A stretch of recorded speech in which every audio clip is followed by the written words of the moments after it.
Saúde em Revista.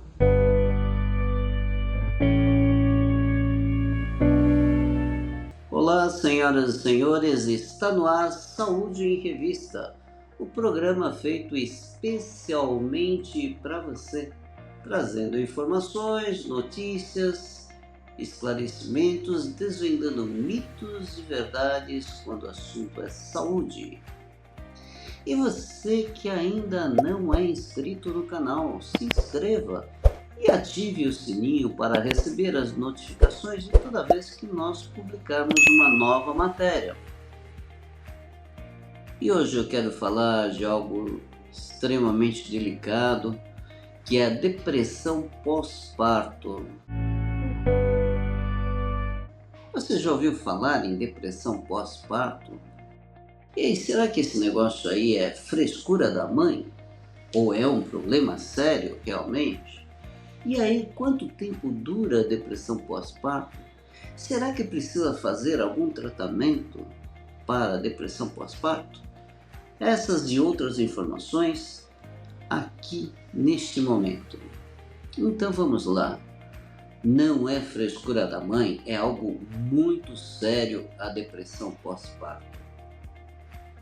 É justamente aquele estado psicoemocional de depressão mesmo, de tristeza, de sentimento de culpa que envolve algumas das mães, em torno aí de 10 a 15% das mães no pós-parto imediato. Há que se diferenciar que existe um tipo de depressão que é normal, que ocorre 1 ou 2 dias após o parto e que pode durar também 1 a 2 semanas no máximo, que é bem levezinha, é uma sensação de desconforto e tal, e que é caracterizado inclusive com o nome de baby blues ou depressão puerperal. Esta depressão puerperal, que é o baby blues, é alguma coisa sutil que não requer tratamento e passa sem qualquer necessidade aí de maiores intervenções. Mas quando essa depressão se torna mais acentuada e mais duradoura, nós podemos estar diante da depressão pós-parto propriamente dito. E a depressão pós-parto ocorre principalmente por alterações hormonais. Quando a pessoa está no finalzinho da gravidez, ela tem uma quantidade muito grande de hormônios, principalmente estrógenos e progesterona, que estão circulando. E logo no parto já ocorre um decréscimo acentuado, principalmente de estrógeno. E a gente sabe que o estrógeno está diretamente relacionado à liberação de serotonina e outros neurotransmissores, que são os hormônios, que são substâncias que estão relacionadas aí ao bem-estar, à satisfação, ao prazer. E a pessoa então, com essa queda abrupta nesses níveis hormonais, pode eventualmente entrar nesse estado de tristeza profunda, é uma sensação inclusive de impotência, e muitas vezes a pessoa começa a desenvolver um sentimento de culpa. Isso por quê? Porque na realidade ela sabe que este é um momento mágico, especial da mulher, quando ela tem a criança. A grande maioria da mulher quer ter um filho, o momento de ela dar à luz é algo mágico para ela, e ela então muitas vezes com esse sentimento de tristeza, de impotência, ela sente uma culpa enorme por ter a sensação de que ela não gosta da criança ou não gostou de estar agora como mãe. Muitas vezes esse sentimento envolve a alteração do sono. As pessoas passam a dormir demais, ter sonolência intensa, querendo muitas vezes dormir durante o dia, uma certa indisposição, ou pelo contrário, a pessoa pode ter insônia pela própria ansiedade que envolve todo esse contexto dessa doença.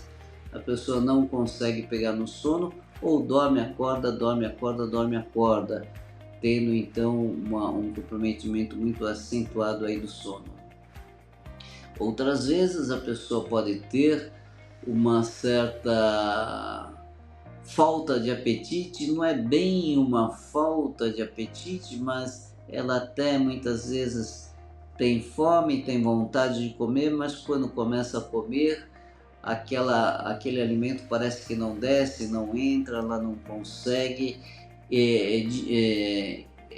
engolir o alimento. Ou pelo contrário, a pessoa começa a ter compulsão em comer exageradamente, acaba engordando muito. E a intolerância, muitas vezes a pessoa se torna completamente irritadiça com os familiares próximos, com o parceiro, ou então no trabalho. Enfim, a pessoa começa a tudo que é um pouquinho adverso à sua vontade, pode se sentir muito angustiada e se tornar intolerante.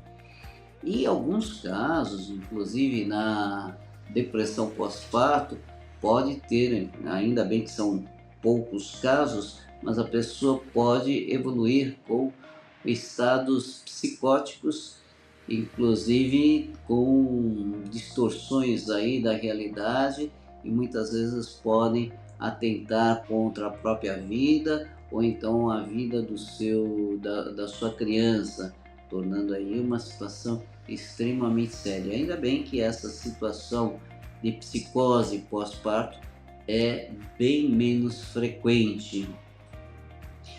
A depressão pós-parto ela pode ter início aí logo no comecinho do nascimento da criança, até uma semana, 2 semanas ou um pouco mais, e pode perdurar aí por meses ou às vezes até por anos. E há necessidade de fazer um tratamento justamente por causa disso, porque a partir do momento que se faz um tratamento, você consegue abreviar esse sofrimento da mãe, né? E evitar eventuais problemas, não só de momentâneo, mas isso pode ter vamos dizer assim, umas consequências muito sérias no relacionamento da mãe com o filho daí para frente no seu desenvolvimento. Então é importante que se tenha um tratamento de imediato, e o tratamento para a depressão pós-parto em geral é baseado em psicoterapia, terapias comportamentais, cognitivas e outros tipos de terapia, e também muitas vezes há necessidade de utilizar determinados medicamentos na linha dos ansiolíticos, antidepressivos, que são medicamentos específicos que não interferem na lactação, porque nós sabemos que a maioria dos antidepressivos, ansiolíticos, acabam sendo proibidos ou sendo desaconselhados, justamente porque acabam atravessando aí, acabam indo para o leite materno e acaba comprometendo aí, acaba indo para a criança, né?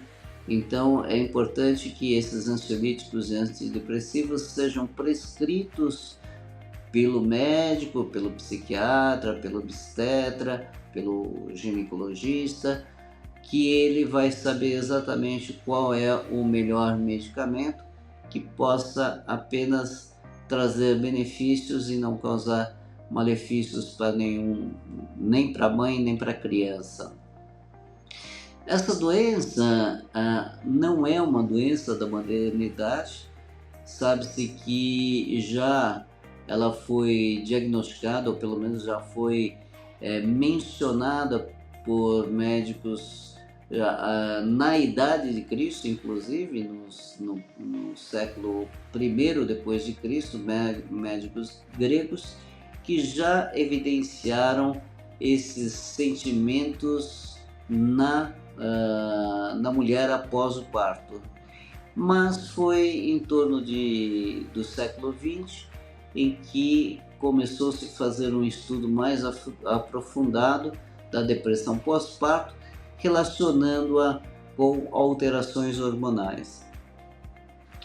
A gente sabe que existe uma incidência aproximadamente de 10 a 15% das mulheres que dão à luz podem desenvolver aí a depressão pós-parto. E muitas delas não é feito o diagnóstico porque a sintomatologia não é tão intensa e muitas vezes elas acabam nem fazendo o tratamento. E numa outra parcela, sim, já a sintomatologia é mais intensa e acaba fazendo aí o tratamento e se beneficiando aí de poder encurtar aí o tempo dessa depressão pós-parto e ter mais qualidade de vida, não só para ela, mas para a criança também. Bem, por hoje é só e na próxima semana estarei aqui trazendo mais um assunto interessante sobre sua saúde. E você que ainda não é inscrito no canal, se inscreva e ative o sininho para receber as notificações de toda vez que nós postarmos aí uma nova matéria. E até a próxima semana.